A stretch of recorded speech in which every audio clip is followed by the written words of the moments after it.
शीशे और हीरे की पहचान। एक बादशाह का दरबार लगा हुआ था।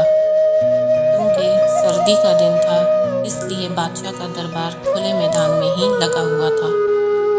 सब खवास व अवाम सुबह की धूप में बैठे थे। बादशाह के तख्त के सामने एक मेज़ थी और उस पर कुछ कीमती अशिया रखी थीं। वज़ीर, मुशीर और उमरा वगैरह सब दरबार में बैठे थे। बादशाह के ख़ानदान के दीगर अफराद भी मौजूद थे। उसी वक्त एक शख्स आया और दरबार में दाखिले की इजाज़त चाही। इजाज़त मिल गई तो उसने कहा, मेरे पास 2 अशिया हैं। मैं हर मुल्क के बादशाह के पास गया हूँ और अपनी अशिया को बादशाह के सामने रखता हूँ, पर कोई फ़र्क जान नहीं पाता। तमाम हार चुके हैं और मैं हमेशा कामरान और कामयाब होकर लौटता हूँ। अब आपके मुल्क में आया हूँ। बादशाह ने कहा, क्या अशिया हैं? उसने दोनों अशिया बादशाह के सामने मेज़ पर रख दी। दोनों अशिया दिखने में बिल्कुल एक जैसी जिसामत, यकसा रंग, यकसा चमक, गोया कि ये दोनों अशिया एक दूसरे की नकल महसूस होती थीं। बादशाह ने कहा, ये दोनों अशिया तो बिल्कुल एक जैसी हैं। उस शख्स ने कहा, जी हाँ, दिखाई तो एक सी ही देती हैं, लेकिन है मुख्तलिफ। इनमें से एक बहुत कीमती हीरा और एक है शीशा। ज़ाहिर ये दोनों एक से हैं।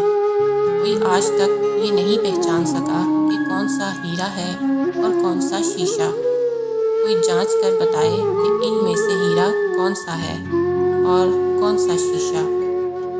अगर कोई सही पहचान गया, मैं हार गया, तो ये कीमती हीरा आपका हो जाएगा। लेकिन शर्त ये है कि अगर कोई पहचान नहीं पाया तो इस हीरे की जो कीमत है, इतनी रकम आपको मुझे बतौर इनाम देना होगी। इसी तरह मैं कई ममालिक से जीत कर आया हूँ। बादशाह ने कहा, मैं तो नहीं पहचान सकता। वज़ीर और मुशीर बोले, हम भी जांच नहीं सकते, क्योंकि दोनों बिल्कुल एक जैसे हैं। सबको गुमान था कि अब तो शिकस्त ही मुकद्दर है। लेकिन शिकस्त पर इनाम का मसला भी नहीं था, क्योंकि बादशाह के पास तो बहुत दौलत थी। बादशाह की इज़्ज़त का मसला था, क्योंकि तमाम आलम में ये मशहूर था कि बादशाह और इसकी रियाया बहुत ज़हीन है और इस तरह उनकी सुबकी होती। कोई शख्स भी पहचान नहीं पा रहा था। आखिरकार थोड़ी सी हलचल हुई। एक नाबीना शख्स हाथ में लाठी लेकर उठा। उसने कहा, मुझे बादशाह के पास ले चलो। मैंने तमाम बातें सुनी हैं और ये भी सुना है कि कोई पहचान नहीं पा रहा है। एक मौका मुझे भी दें। एक आदमी के सहारे वो बादशाह के पास पहुंचा। उसने बादशाह से दरख्वास्त की कि वैसे तो मैं पैदाइशी नाबीना हूँ, लेकिन फिर भी मुझे एक मौका दिया जाए। मैं भी एक बार अपनी जहानत को जांच सकूं। हो सकता है कि कामयाब भी हो जाऊं, और अगर कामयाब ना भी हुआ तो वैसे भी आप तो हारे हुए ही हैं। बादशाह को महसूस हुआ कि इसे मौका देने में क्या हर्ज है। बादशाह ने कहा कि ठीक है।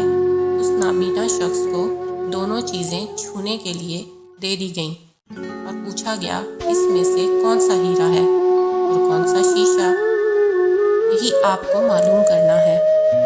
उस आदमी ने एक लम्हे में कह दिया कि ये हीरा है और ये शीशा।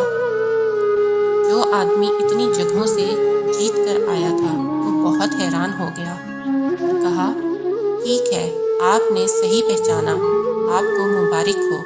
अपने वादे के मुताबिक अब ये हीरा बादशाह का हुआ। तमाम लोग बहुत हैरान हुए कि एक नाबीना शख्स ने कैसे जान लिया कि असल हीरा कौन सा है, और सब ने यही सवाल उस नाबीना शख्स से किया। उस नाबीना शख्स ने कहा कि सीधी सी बात है, धूप में हम सब बैठे हैं। मैंने दोनों को छू कर महसूस किया। जो ठंडा रहा वो हीरा था और जो गर्म हो गया वो शीशा। इसी तरह ज़िंदगी में भी जो शख्स सख्त और मुश्किल हालात में गर्म हो जाए और हालात का सामना ना कर सके वो शीशे की मानित है, और जो तमाम हालात में ठंडा रहे वो हीरे की मानित है।